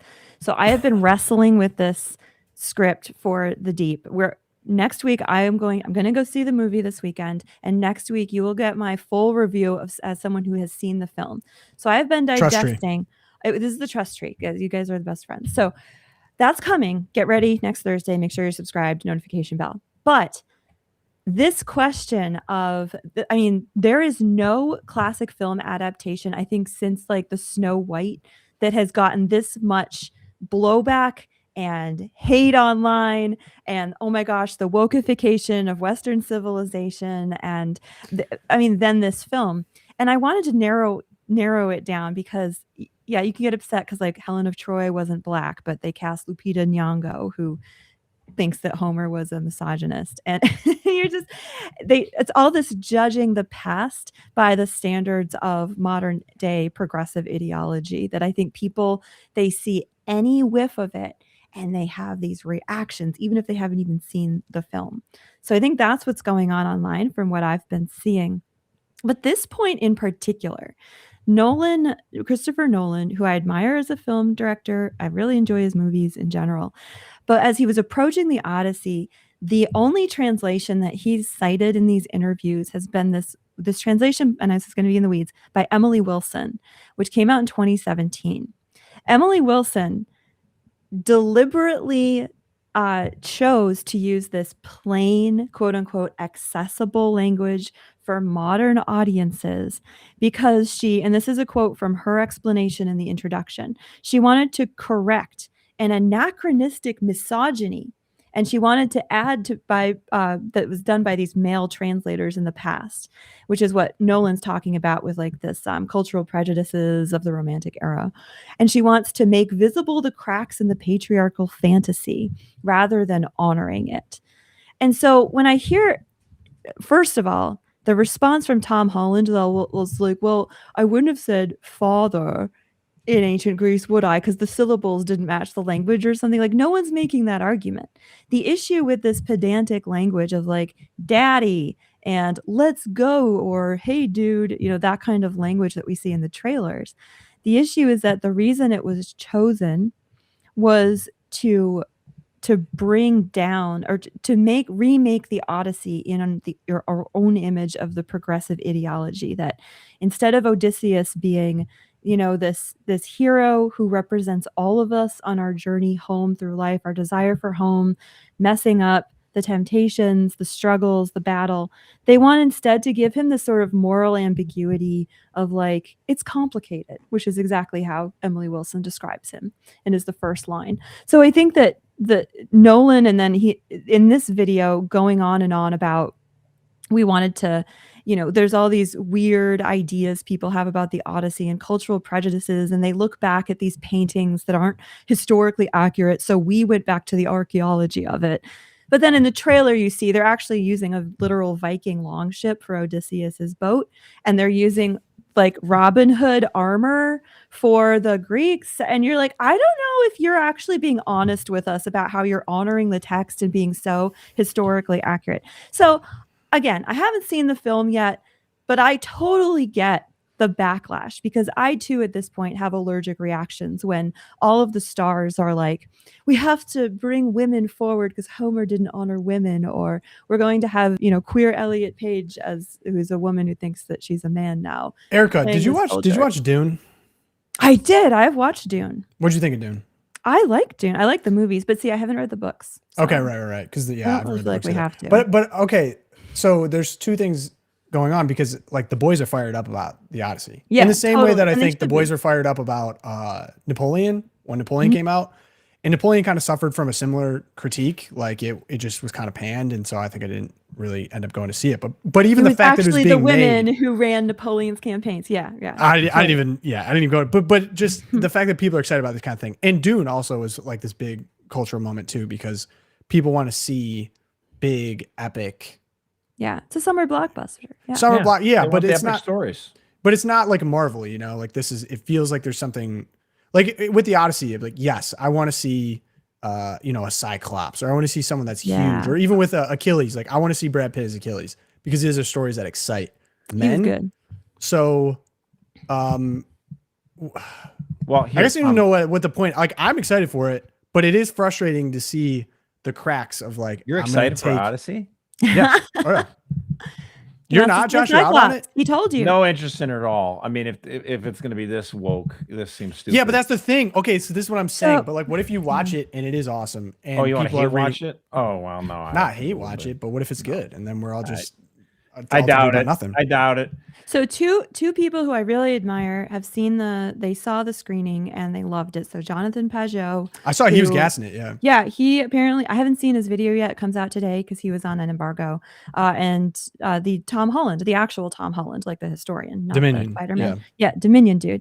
And he really liked it as well. And they're like, oh, it's a total Trojan horse, because they have this horse that looks like it's all woke and feminist and progressive, but on the inside, it's actually communicating. I'm like, I don't know if we're that smart though. Christopher Nolan. Too on the nose. I don't know if he's that. Like, But so. Why should anyone care? Why should anyone care about the Odyssey? Not even in terms of movie, but in story. Yeah, I mean, the Odyssey and the Iliad with it are the founding epic poems, the myths, the stories of Western civilization. And they have withstood, I mean, we're looking at 3,000 years at this point of these stories being told over and over again. And it is important. People are like, well, it's just interpretation. Like all adaptation is interpretation, so you can't judge one over another. Yes, you can. Some adaptations and interpretations are worse than others.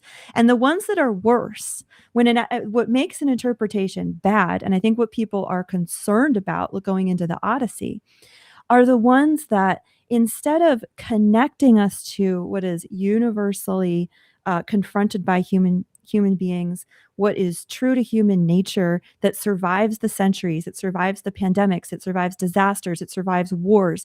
We're still here. Like, what makes us human? Why are we still here? The interpretations that sever us from the past because we judge the past harshly as being misogynistic, or they had slaves, or all these bad things happen. And so all we're going to do is focus on that and tell us how complicated these people were in a bad way. Those deprive us of the very stories that make life worth living and that get us through things like wars and pandemics and personal disaster and families falling apart. We need these to live human lives. And that's why it matters what Christopher Nolan did to the Odyssey. Josh, are you convinced? Are you on Twitter right now? I just did the whole deep episode. No, I mean, I would love, an Odyssey movie that would be really profound and epic or whatever. But the fact that they took a woman who thinks she's a dude, I'm like, dude, be real, Josh. Have you read the Odyssey? Yes, of course. How I had to in high school. We had college, to. high school? It was still required reading. I read it in college as well. I mean, I classics minor. I love this stuff. No, I love the story. The question is, can they, do a film adaptation that's worth its, weight? Yeah. I do find it interesting if you look at movies right now. So obviously, all this flood of comic book stuff, and people I think are just like getting kind of bored of it. Supergirl gets at the box office. Supergirl tanked. Totally I mean, the most tanked. predictable. Yeah. They lost It $200 tanked. million on that movie. And then the movie Obsession, which was like filmed for $750,000, it's like raking in like 200 million or something. Like, it's crazy. 250. Did you hear the theory on that?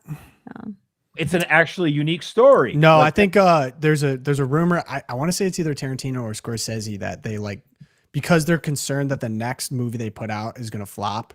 They ghost direct one film a year, and that this potentially was the one that he ghost filmed the year. Maybe, but I guess my point is like I don't go to see movies in theater anyway. I got a lot of children or whatever. No Young Washington? Young G-Dub. Maybe that one. You should go. But that's again with Young Washington and Obsession. I think Americans are thirsty for stories instead of just another comic book movie. Like they get tell old. me the story. Yeah, and again, they're sick of the woke stuff, and so I think that's why. Okay, well, Christopher Nolan's really good at some of those Batmans or whatever, but like, I don't want to see, Elliot Page. So no thanks.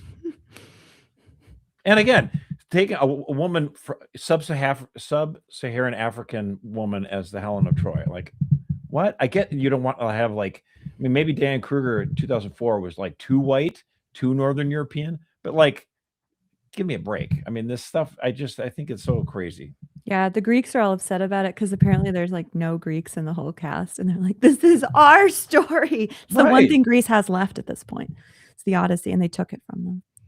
They're all mad. Oh, I Tom was gonna left. say, Tom, stop talking. Tom has gone to the theater to stand in line to be the first to see the Odyssey.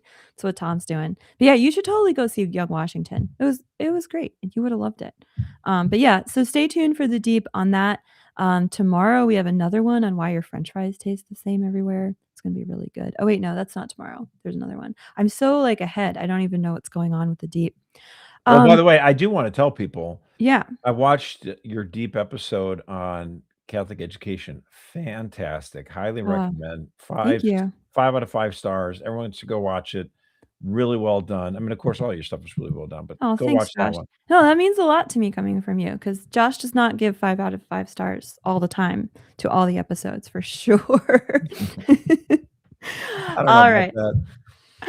All right. So while we're waiting for Tom to reappear, our next story was on just an update on the SSPX. I know we've covered it the last 2 weeks, actually. So obviously we had the excommunication happen. Tom's back. Hey. Yeah, I not to put it. I think it's Celine, but I joined and kicked me, but I'm back. Celine, don't. She probably has kick better Tom off. thoughts than I do, anyway. That's right. So anyway, we were going to move into Church Corner, unless you have Go ahead. any last thoughts. Okay, so the SSPX responded, and you might remember that at the actual ordinations, the Episcopal ordinations, they read a bull, and then they put out a statement saying that they do not recognize any penalties imposed by Rome as a result of this ecclesiastical ordination done without the Pope's permission, because they found it to be an administrative act instead of an apostolic act. And in fact, on July 13th, we got another statement saying that they were appealing the excommunications and the schism term.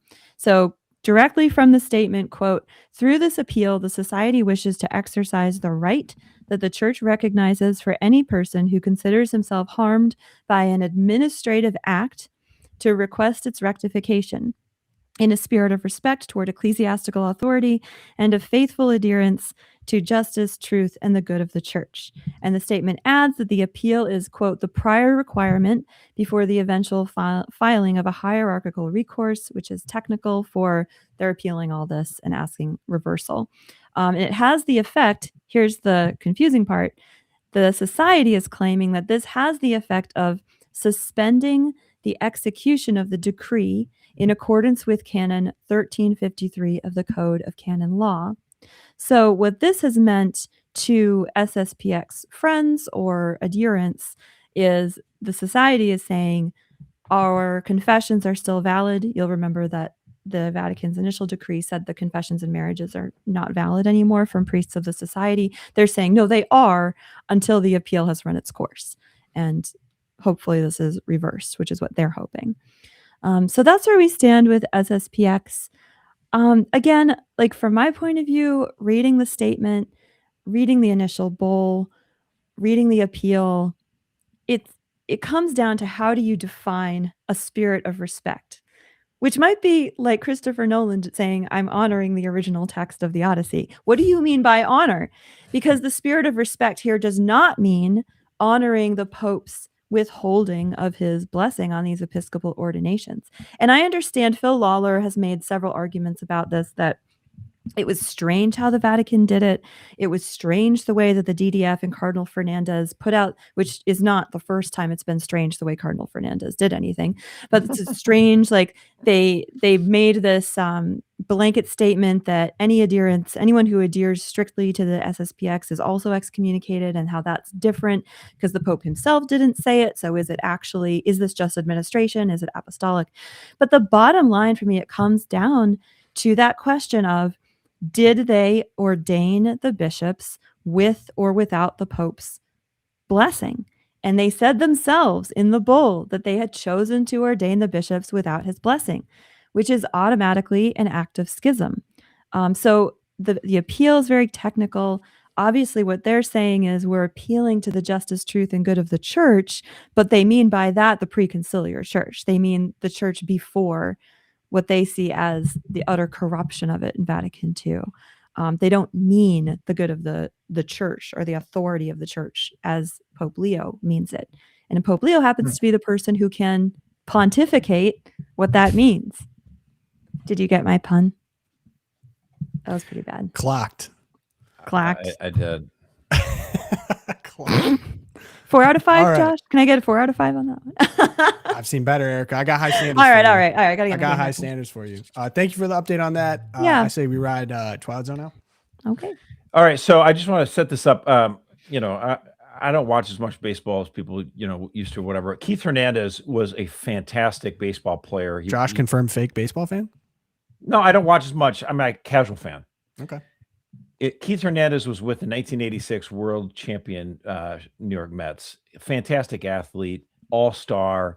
You can go on YouTube and watch some of his clips. He was a first baseman. One time, this guy was laying down a bunt, and he was so close. He scooped it up right away, threw it to third, to first, double play. I mean, the guy was amazing. His older brother actually also played baseball, only in the minor leagues. Didn't make it through to the major leagues like he did. So Gary and Keith are these two phenomenal baseball players, right? I set that up. Now, Keith Hernandez is currently an announcer for the New York Mets. And, the Mets are terrible right now. And so he's pontificating on the broadcast about his posterity. This, again, a massive, awesome athlete in his youth. Let's hear what these guys talk about. So I want to get back to the last half inning. You were talking about burning out the line. Yes. I didn't think that we could leave that unattended. Very convoluted. Jessie, my oldest, has 2 kids. She's my adoptive daughter, so she's not in my line. So my brother has 2 kids, and they're in their 40s, and they're not married. I don't think they're going to have kids. My 2 in their 40s. They're not going to have kids. I won't go into to one of them. How that's not going to happen. So the line is burnt. Burnt? It's burnt. It's burned down. Just ended. I've got 2. In what possible context could this come up in? 2 pitches happened. Oh my gosh. They didn't say a word about 2 full pitches and a foul ball. And Poor man. His lineage is gone forever. His lineage is gone. Insane. It's gone. Who said baseball is boring? Oh my gosh. This is there's such a long list of funny This is announcer biblical. moments. Well, Josh, you remember the and there goes a deep shot to Castellanos after there's so many moments of announcers just TMI, as the kids would say. This might be, I think, the definition of TMI. No. Hold on a second, though. This is, I think, a very frank discussion because during a game, I mean, he kind of giggles about it, like because the other commentator says to Keith, "Well, now there's not going to be anybody with your physical attributes. You're a great athlete, and the way you think about the game and all that kind of stuff. You don't have that to pass on."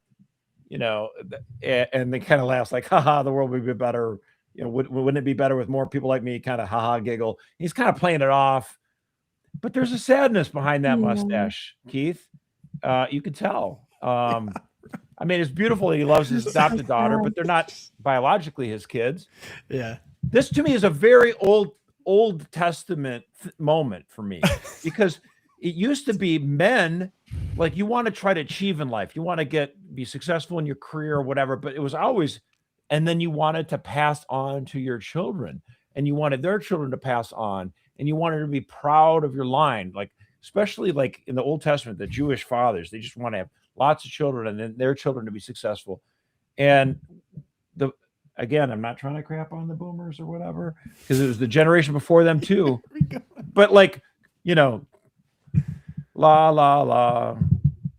I mean, all the songs like "Who cares about tomorrow? Let's live for today," and that's what they did. They lived Tomorrow's here, for today. buddy. Yep, tomorrow's here.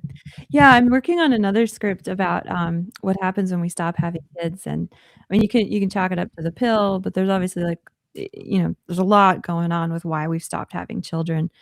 Yeah, and there's all the economic stuff that's really interesting, but then there's just this spiritual sadness that kind of like speaks to me through this clip, and it's so tragic. You're right, Josh. It is biblical, because like, what was the worst thing that could happen to one of the fathers in the Old Testament? Is you couldn't have children, right? That was the miracle of Abraham. Of course. Like, and that's what and it's a blessing today. People think it's how lucky I can have as much sex I want. I won't have any children. Like, what in the world? I don't understand it. I'm an Old Testament soul, and I always have been.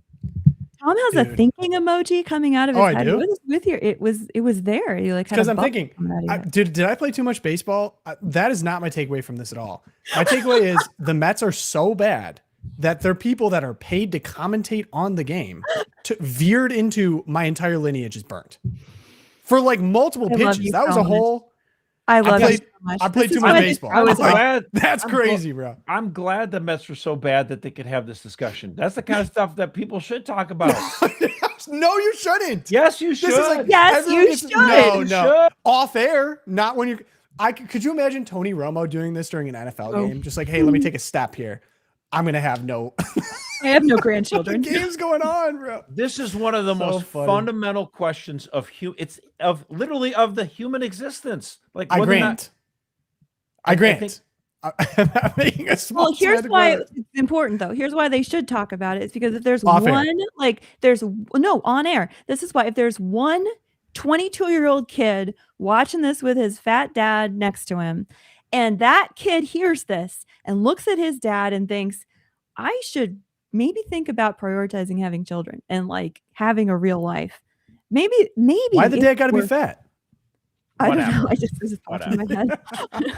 Don't worry about the fat. I don't know. I also like, you got to understand. I guess I live in the Catholic bubble. Like, I'm in the trenches. Everyone I know has kids. Everyone I know has so many kids. There's 9, 10 grandkids. We all got married in 2020. We have like 10 grandkids now. Bubble. So I'm not on the singularity. No one even you go outside of that bubble and you're like, my parents have how many grandkids are your parents up to now? Like 8 grandkids? 9 grandkids. Yeah. And people would look at you like, wait, what? Is this a weird cornfield sensation in the Midwest? We have all these. I mean, I would say this. One thing that's changed a little bit is that, when I tell people, oh, I got, 6 kids or whatever, it used to be 20 years ago, people were like, what on earth is wrong with you? And now more and more people are like, well, that's really cool. They're impressed. Oh, for sure. That's been a positive development. But again, I do think, I mean, this is a man, he would love nothing more than one of his 2 kids to have actual children so he could dote on his biological grandchildren. He still loves his adopted daughter and those kids. but have another Hernandez who maybe could play sports or do great. Here's when I realized it was different, Josh. Maybe you'll appreciate this. Like I can't remember if I told this story on here, but we I grew up. My dad always had beaters. Like my dad's a very frugal and wise man, so he never did like leases or new cars or anything like that. Like we would always get like a minivan that was a beater on a good deal or something like that. And so that was my experience. And so therefore, when I become a father and I'm looking at, we got to get cars, for the kids, whatever, I'm looking at beaters. Like I'm looking to try to get deals. I'm looking on Facebook Marketplace. It's a great way to live. Exactly. That's where they get you is the leases or loans and stuff like that. And so one car is kind of going down. We're like, I don't know. Like we're looking at this. I was talking to him. He's like, you can't get that. I was like, Dad, what are you talking about? Like, this is you raised me this way. He's like, my grandkids are not going to be driving in that. And I was like, okay, something different is going on. Like you were like this of me. How much you love my grandkids as their grandfather is like a whole nother level to the point where like they should not be driving in beaters.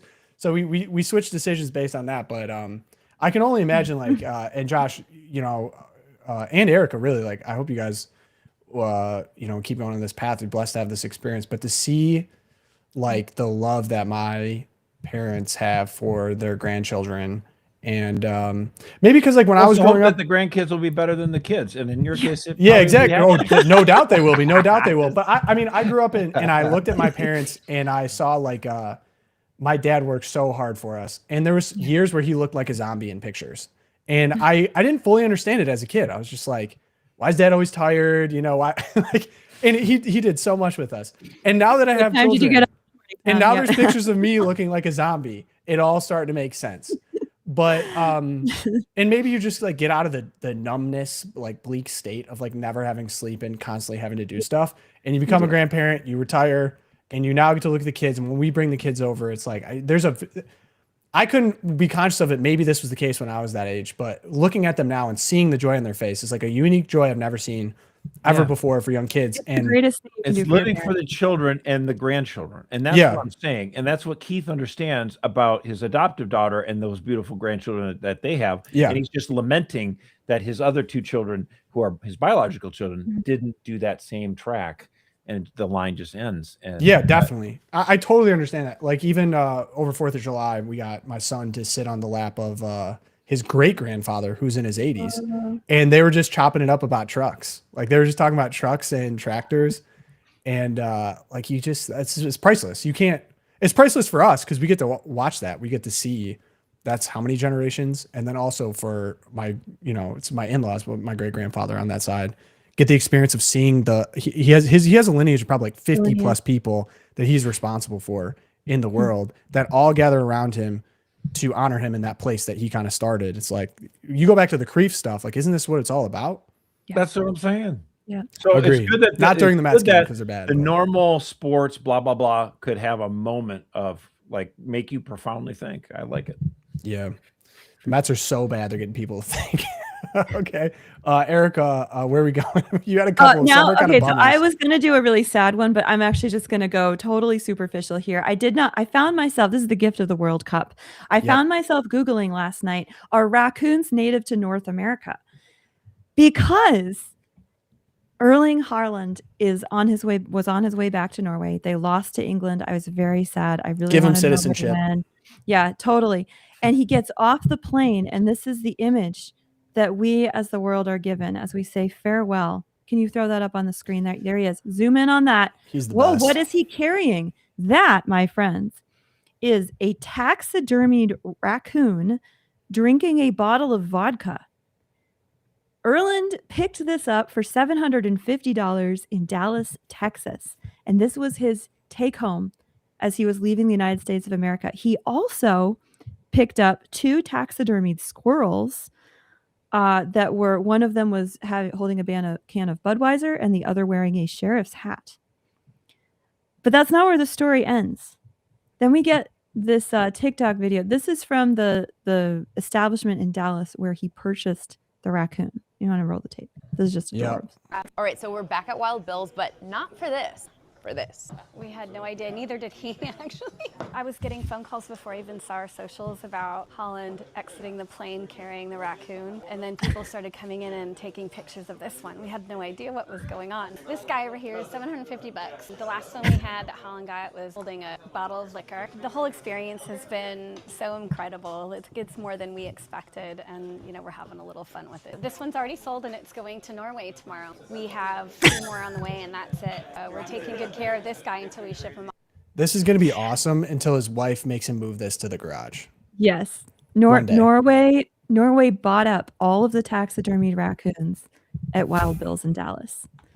All of them are on their way to Norway. This is America's gift to the world.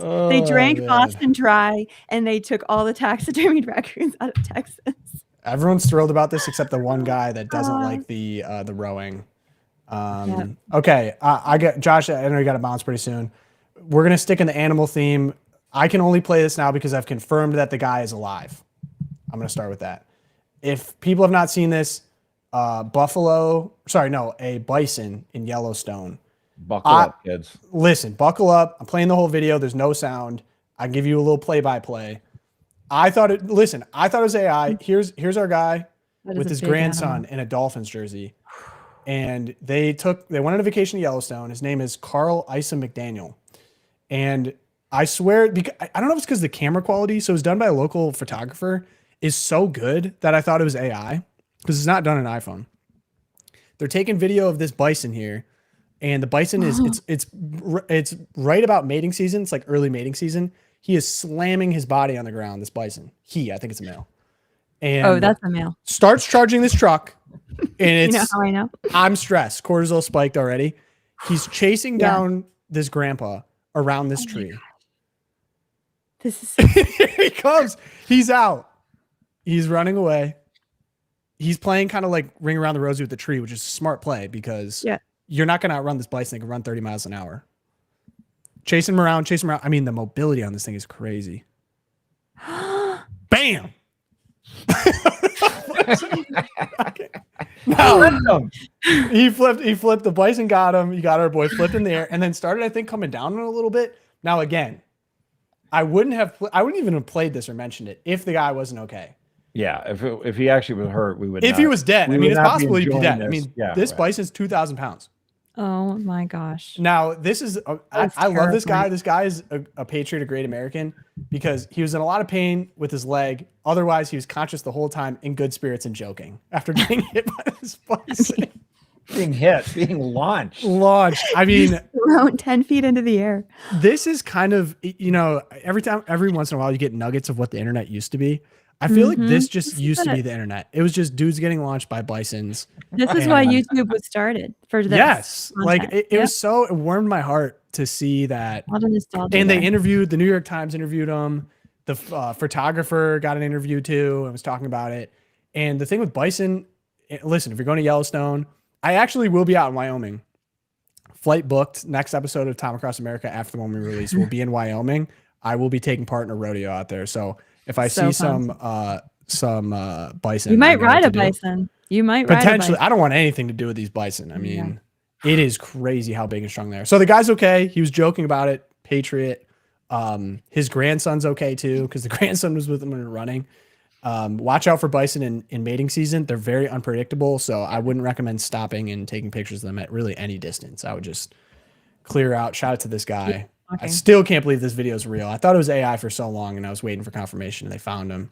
I should find him. Wow. Bye, Josh. We love you. See ya. All right. So we end today. It's Beautiful Wednesday. Erica, you have next episode of The Deep. Yeah, next episode of The Deep, and I can't even keep track of which one we're on, but it's going to be epic. It'll be great. And then Odyssey is next week, so tune in. Yes, go see it. Let us know your thoughts. LOOPcast@CatholicVote.org. If you're heading over to the Odyssey. All right. Well, end it today in prayer. In the name of Father, Son, Holy Spirit. Amen. God be in my head and in my understanding. God be in my eyes and in my looking. God be in my mouth and in my speaking. God be in my heart and in my thinking.